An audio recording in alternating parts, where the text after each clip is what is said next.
Hi everyone, my name is Paige and thank you so much for joining me here at bootcamp.com for today's lesson on Neuroradiology basics. So before we get started, it is especially important with neuroradiology that we make sure that we have the screen brightness turned up. Do this before you go into the lockdown browser on test day. Just make sure that you can tell the difference, for example, between this shade of gray and this shade of gray on CT, because if not, you're going to have a really hard time when it comes to actually analyzing images. All right, so let's get started just by talking about how different tissue types in the brain are going to show up on different imaging types. In today's lesson, we're going to be comparing a non-contrast CT with T2 MRI, but I've included T1 here just for completion in our table. So across all three of these images, gray matter is going to have sort of this intermediate gray colored signal. However, the color of white matter does differ between imaging types. So on non-contrast CT, white matter is going to be hypodense. It's because you've got these myelinated axons in the white matter made up of fat, pretty much. That is less dense, so that is going to show up darker on a non-contrast CT. Now, T1 MRI is much easier. They call T1 MRI the anatomic sequence because everything just kind of looks like how it does in real life. So the gray matter is gray and the white matter is white, and all is well.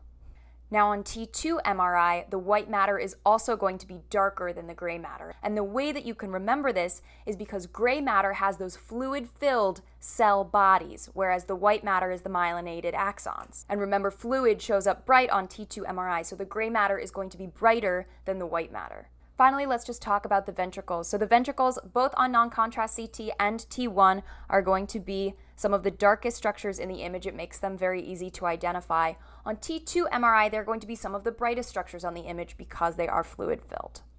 All right, so now that we've talked about some of these imaging types, we're going to start with a sagittal CT.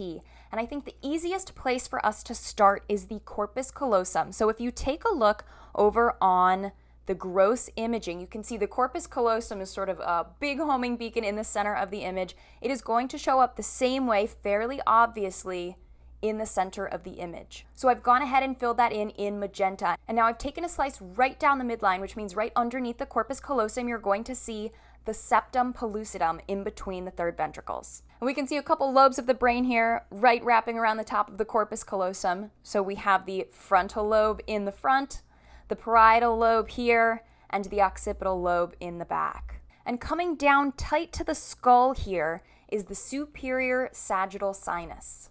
And then wrapping up the superior aspect of our image here, we can see the cingulate sulcus running down, starting in that parietal lobe. Moving back down underneath the corpus callosum, we can see the interthalamic adhesion, right between the two thalami. So think of the thalamus being right there in that region. And then underneath the thalamus is the hypothalamus, which you can see right here. In between the thalamus and the hypothalamus, you can see running right here that third ventricle. And running behind the corpus callosum, you can see really well that thick, great cerebral vein. All right, let's fill in the rest of our inferior structures, starting with the pineal gland. Right here underneath that thick, great cerebral vein is the pineal gland, and you'll see it's lighting up kind of white. That's because calcification of the pineal gland is actually fairly common. You'll see this on a lot of images. And another gland we can see in the front of our image is the pituitary gland. Now working our way down on our gross image, if you take a look down here, we'll start to see some of those brainstem structures. Here is the midbrain, and here is the pons, which we can see very clearly on our gross image as well. Follow those down into the medulla, and right behind all of those structures is the cerebellum, which you can see on our gross image here as well. Coming right off of the superior aspect of the midbrain, you will see the superior and inferior colliculi. And then filling in the space between the midbrain and the cerebellum, you'll see the fourth ventricle. Up here off the superior aspect of the cerebellum, you will see the superior cerebellar cistern. And in front of the pons, you will see the prepontine and pontine cisterna. And all of those last three structures are going to show up dark on CT. So let's go ahead and compare that CT to an MRI. We've done all the heavy lifting with identifying the structures. They're going to be very similar on MRI. Now, this MRI is not the same patient as the CT we just finished. However, they're both normal images, and we will be able to see pretty much all of the same landmarks. Starting with that great place to start, the corpus callosum, again, right there smack dab in the middle of the image. Right underneath the corpus callosum is the septum pellucidum. We can see the frontal, parietal, and occipital lobes.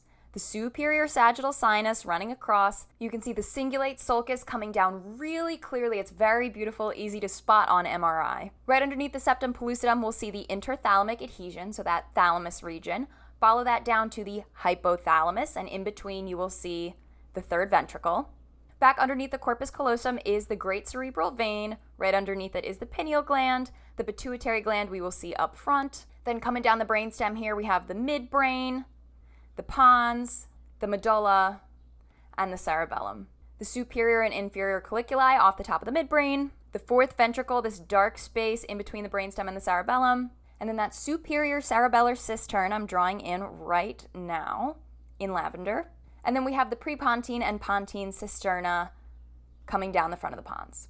All right, so let's move into the main course here, which are the axial slices of the brain. These are tricky, I'm not gonna lie, but with enough practice, you'll get the hang of it. So our game plan going into this, we are going to learn this on CT. I personally found CT to be the hardest to learn, but if you learn where all the structures are and how to read a CT, the MRI is much easier. What we're going to do is I'm going to give you a couple of representative cuts going down the brain. Your first order of business is to identify what the level of the cut is by using one of the anchoring points that I give you, sort of easy landmarks to identify where you are. From there, learn what high-yield structures surround that anchoring point. And then if in your classes you're responsible for one of the structures that's not listed here, just learn where it is in relationship to those high-yield structures. All right, so we're going to start with a very superior cut here at the superior frontoparietal region. And our first anchoring point, unfortunately we're starting with one of the harder ones to identify, is called the omega sign. Everybody knows what the omega looks like, the Greek letter omega. The omega sign is an upside down omega that you can use to identify the central sulcus. So here is the omega sign. It's an upside down letter omega, and that is the central sulcus. If you need a little more help, try splitting the brain into thirds and look right where that 2/3 division is for the omega sign. Now, one more thing to mention before we move on about the omega sign is that right in the middle of the omega sign here is something called the hand knob. That is motor control of the hand. It's a fun little tidbit they sometimes like to ask about. But now that we have that, we can fill out the rest of our structures. So we already identified the central sulcus with the omega sign. So then the precentral gyrus is going to be in front of that. That's part of the frontal lobe. The postcentral gyrus is going to be behind it. That's part of the parietal lobe. And then the rest of the structures here that are important to know are pretty straightforward. We've got the falx cerebri running down the back, sort of appearing to lead into the superior sagittal sinus. The longitudinal cerebral fissure is a fairly obvious division through the middle. And then coming off the front, you'll be able to see the superior frontal sulcus on each side. And then this central area of white matter here is the semioval center. All right, so now let's take a look at MRI, and I want to see if you can practice finding the omega sign on the MRI. So go ahead, pause the video. Otherwise, I'll go ahead and show you how I do it. So if you split the brain into thirds, coming off of that second line, you'll see an upside down omega sign on each side. It's right there. So there's the central sulcus, right, and the hand knob would be right in the middle there. Precentral gyrus in front of it, postcentral gyrus behind it, falx cerebri, superior sagittal sinus, longitudinal cerebral fissure. Superior frontal sulcus a little harder to see on this image, but it is better defined on the patient's left. And then that central white matter, which on T2 MRI is going to be darker than the gray matter, just like on CT, is the semioval center. All right, working our way down, our next slice is going to be at the level of the basal ganglia. And your anchoring point here are going to be the lateral ventricles, which sort of look like back-to-back boomerangs. So I filled in on one side here. And then in between the lateral ventricles is the septum pellucidum running down the middle. Now, if you follow the contour of the lateral ventricle, coming right off of that, you will see the head of the caudate nucleus. Coming down from the caudate nucleus, you will see the thalamus. And the two thalami are separated by the third ventricle. More laterally from some of those structures, you'll see the putamen of the lentiform nucleus. And that is separated from the head of caudate and the thalamus by the internal capsule. Coming out more laterally from that, I went ahead and I marked it on the other side so you could see it a little more clearly, is the insula, separating some of those structures from the anterior temporal lobe. Coming back from the third ventricle, you will see the internal cerebral veins, and then these sort of dark-looking wings are the atria of the ventricular system, with the chorioid plexus right in there. We're going to be able to see the splenium of the corpus callosum right here behind the internal cerebral veins. And then behind that is the great cerebral vein. And then rounding out the back of our image again is the superior sagittal sinus. So let's check out our MRI and look at how much more clear the structures are here. We can still see our back-to-back boomerangs, those lateral ventricles. So let's fill that in. We have the lateral ventricle separated by the septum pellucidum. Follow the contour of that lateral ventricle to hit the head of caudate nucleus. Down here is the thalamus, and the thalami are separated by the third ventricle. Out here is the putamen of the lentiform nucleus, separated from our other structures by the internal capsule. And then you'll see that barrier, the insula here, separating out the anterior temporal lobe. Here are the internal cerebral veins. Here are the atria and the chorioid plexes, followed by the splenium of the corpus callosum, the great cerebral vein, and the superior sagittal sinus. Let's move a little further down to the level of the lateral sulcus. And here our anchoring point is going to be the midbrain, which looks like Mickey Mouse right in the middle of the image. And we can see a couple of those midbrain structures, right? Namely the substantia nigra, the red nucleus, and the aqueduct of the midbrain. And those kind of look almost like features of the mouse face.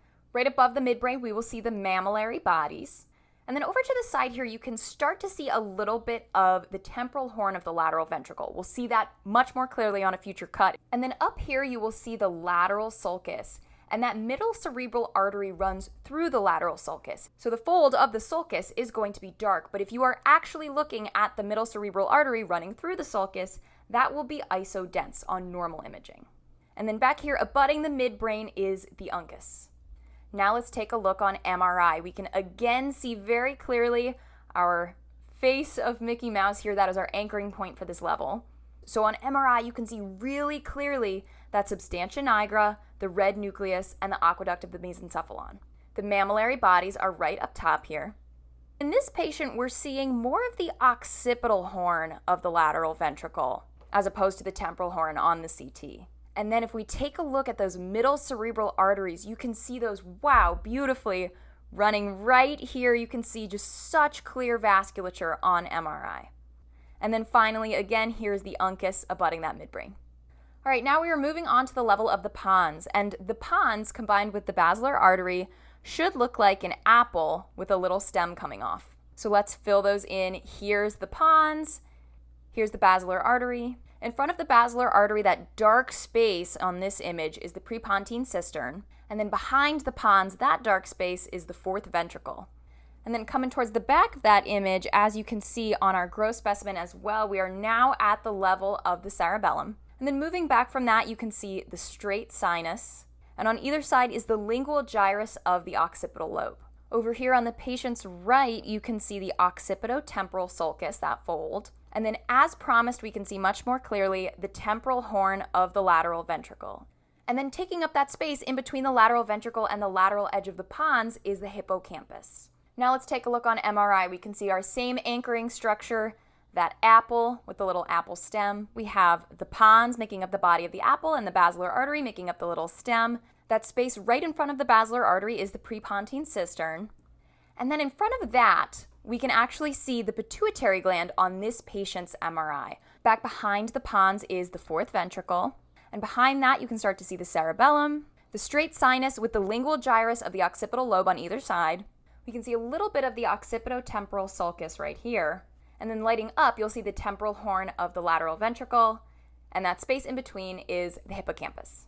All right, now we're at the level of the vermis, and this is a little tricky because it's hard to identify any very concrete structures. However, your anchoring point here is going to be this upside down ginkgo leaf shape with the fourth ventricle as sort of a little dark hole right in the middle. Here's just the back of the brain making up that ginkgo leaf, and then that fourth ventricle is right there in the middle, that dark spot. In front of that fourth ventricle is going to be the pons, which you can see over here on gross imaging as well. And this angle right up here is the cerebellopontine angle cistern. Now, coming out from the pons, you're going to see sort of these arms coming out to give the fourth ventricle kind of a big hug. That's what it looks like to me. Those hugging arms right there are the cerebellar peduncles, and they are reaching out towards the cerebellum. And right there in the middle of those cerebellar peduncles is the uvula of the cerebellar vermis. And then finally, we can see the transverse and the sigmoid sinuses. Now here on MRI, right, it's even easier. We've got this upside down ginkgo shape, and then lighting up right in the middle is the fourth ventricle.